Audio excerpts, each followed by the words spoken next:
You know, the phrase, "they triumphed by the blood of the Lamb and by the word of their testimony," always grabs my attention. There's something both uplifting and sobering about it. How do you see the idea of triumph in this context?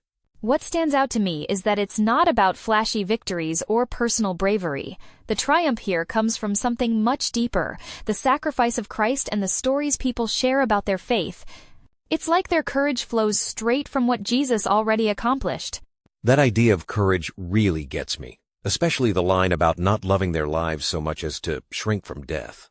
It feels almost countercultural, even today. Absolutely. Most of us spend our lives avoiding risk, but this passage is about people who found something more precious than self-preservation. Their testimony, backed by their willingness to stand firm even in danger, is a huge part of why their victory matters. That actually reminds me of the way Colossians talks about canceling the charge of our legal indebtedness. It's such a vivid image, almost like tearing up a debt record. How does that connect with this theme of victory?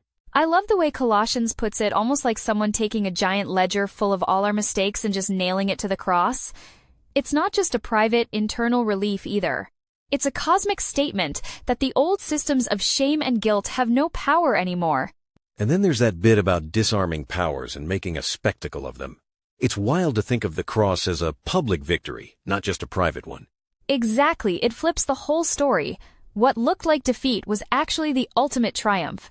The cross wasn't just about suffering, it was about stripping evil of its influence. It's like turning the tables in the most unexpected way. Jumping off that, I find it fascinating how stories from different parts of the Bible echo this theme, like in John 11, with Lazarus being raised, or Jeremiah 29, where hope springs up in the middle of exile. Those stories hit differently when you know the backdrop. Lazarus was dead for days and people had given up hope. Then, boom, life returns. And in Jeremiah, there's this message about a future and a hope coming right when people felt forgotten. Sometimes I wonder if those stories are meant to say, hey, even when you think all is lost, there's still a plot twist waiting. Totally. And that theme threads through Isaiah and Ezekiel, two images of restoration, of broken things being made whole. It's like no matter how dark things look, there's always this invitation to hope and trust in something bigger.